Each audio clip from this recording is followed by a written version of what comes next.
Silent Salt Cookie is finally here, and this update is massive. We're looking at skills, animations, behind the scenes art, legendary costumes, and even a horse costume. Everything I'm showing comes straight from the official livestream, the Kingdom Special Live Eclipse, which was their big update reveal. It was all in Korean, so I'm here to help you understand it more. And I want to go through everything we know so far, piece by piece, and point out what's actually important. First, we have Silent Salt, of course. Here's his pose, and yeah, he's clearly an aura farmer. Now here's some more information about him. He's a front row cookie, but his class type's ambush instead of defense, which makes sense cause, you know, he goes in swinging with his sword. I was hoping he would be an ambush instead of a defense, since, you know, it's way cooler. And then there's the element, Dark and Seal, the first cookie with double elements. That's a big deal. This means new cookies in the future could also have double elements, and this gives a lot more room for, like, you know, synergy and stuff. Also, the skill icon is pretty cool. It shows him slicing the moon in half. That's probably the most aura farming icon we've seen so far. Time to look at what his skill does. Watch closely as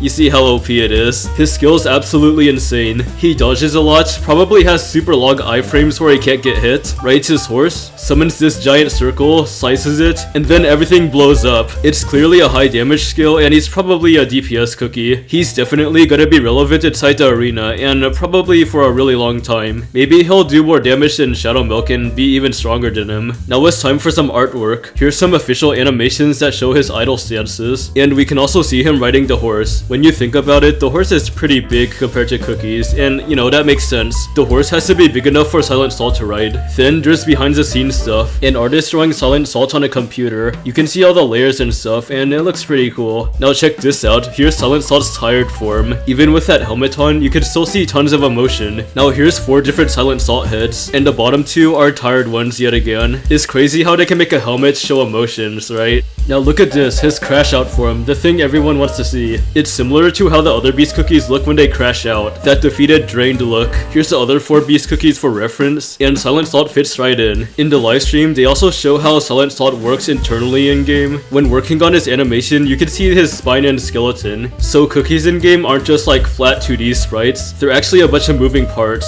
Here's some other sprites for Silent Salt. I'm not sure if these will be used or not. Some of them have little like horns poking out of his head. However, I think the version of Silent Salt where his helmet's smooth is the best one. Next, we have the skills circle artwork, like the circles that appear that represent the moon and he slices it and stuff. You can tell there was a lot of effort put into these designs, and DevSys went all out. There's a ton of little details like swords and stuff. The horse animations are good too, and it pairs well with Silent Salt's whole ambush theme. Now here's some old concept art. It shows the horse getting damaged, but Silent Salt takes care of it. You can tell that it used to be a good guy. Perhaps this is like when he was like pre-corrupted. Here's even more concept art that confirms his relationship with the horse. It's more like his friend rather than just a, you know, a mount. Now it's time for the legendary costume sneak peek. We have White Lily in her emo version on the left, and Silent Salt in white on the right. This is like the opposite of their current personalities. Welp, there goes our rainbow cubes. Like, yeah, we gotta pull for both of these. Especially emo White Lily, like we need more of those, right?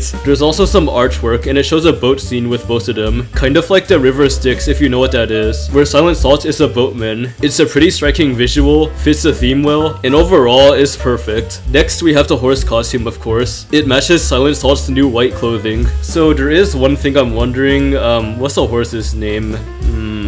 Yeah, that's a mystery. But overall, I think pulling Silent Salt's actually pulling for 2 characters, Silent Salt and the horse. Now let's take a look at White Lily. In particular, her awakening. Her design is all about wings and freedom, and that really comes through in her Soul Jam visuals. You can see the feathers and wings really clearly. They emphasize a sense of freedom, of course, and I feel like White Lily might be able to fly. Now here's a second image that represents White Lily. It kind of resembles like her staff or that aura around her head, like when she uses her skill and stuff. Like the 3 pointy pink thingies. It's got a lot of details with the metal, and it also has ribbons. And finally, we got a sneak peek of what her awakening looks like. Most of her is hidden in the shadows, but you can already tell she has really long hair flowing. And I mean like a lot of hair. Maybe her hair is supposed to be like that cause it's free flowing, just like freedom. Although we can't see the whole thing, we can kind of get a good idea of what she would look like in the future. Next up, we have the new epic cookie, Charcoal Cookie. Check out this pose. It already tells us a lot about him. He's closely related to a ghost clothes and stuff, and he seems kinda like a guide. You can see the top hat and lantern, and his overall appearance really makes him feel like someone who's been around for a long time. Looking at his position, type, and element, he has a rear position, he's a magic cookie, and his element is dark. This makes sense when you look at his skill icon. It's full of ghosts and has a tombstone, and it really emphasizes that Halloween spooky vibe. He's most likely gonna be more of a support than a magic, like I'm pretty sure about that. But at least he's not a support class cause, you know, we had too many of those already. Next up is Beasties. There's new optional debuffs for challenge mode. They've added a bunch of new mechanics here. It's not just simply clearing the stage on hard mode anymore. You can increase the difficulty and see how far you can push it. Gosh, this makes Beasties so much better. Finally, a good PvE challenge. Episodes 9 and 10 were a bit too easy for me, so this is a nice change. We also got the headless Silent Salt soldiers and floating head as enemies. That's pretty cool. Also, the rewards for Beasties is pretty good. Here's the event page, and one of the rewards is 1000 Radiant though. That's like huge motivation for playing these stages on harder difficulties and stuff. There's also a sneak peek of the episode 12 map.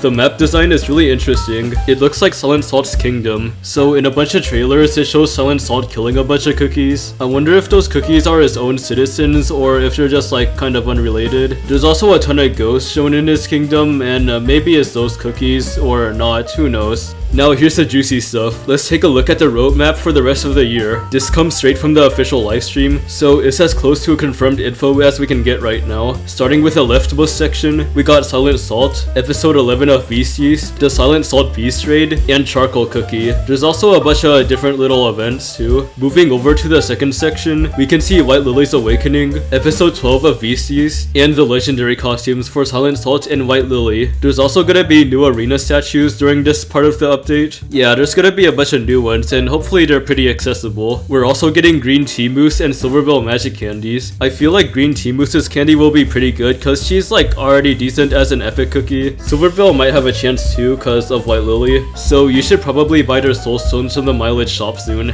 The third section shows the grandest hotel story. The translation is probably wrong there, but it's similar to that. We also got Chess Choco Cookies release, and that's really weird because would that be 2 cookies in one, or would they be 2 separate cookies? Who knows? We got a huge mystery collaboration, and also more Beast Raid content. Finally, on the far right, we have Millennial Tree, the final legendary we're probably gonna get before Dark Enchantress. We also got Wind Archer's Crystal Gem. I guess Wind Archer did fall off quite a bit, so yeah, that'll be useful. We also got a year-end popular vote for the most popular cookie. I feel like Shadowmilk will either get first place, or everyone's gonna hate on him on purpose and he's not gonna win. And afterwards, we get that 5th anniversary about Dark Enchantress. We got the Cake Witch at the top, that Butter Roll Matcha Cookie Story Laboratory in the bottom left, what seems to be like the designer episode 13 and 14 maybe. It looks very dark and evil and destroyed. And on the bottom right, we got something that looks really evil and maybe religious or something. Well, that's all for now. I covered the most important stuff. Feel free to share any details I missed cause I kinda glossed over a few, and I'll see you in the next video.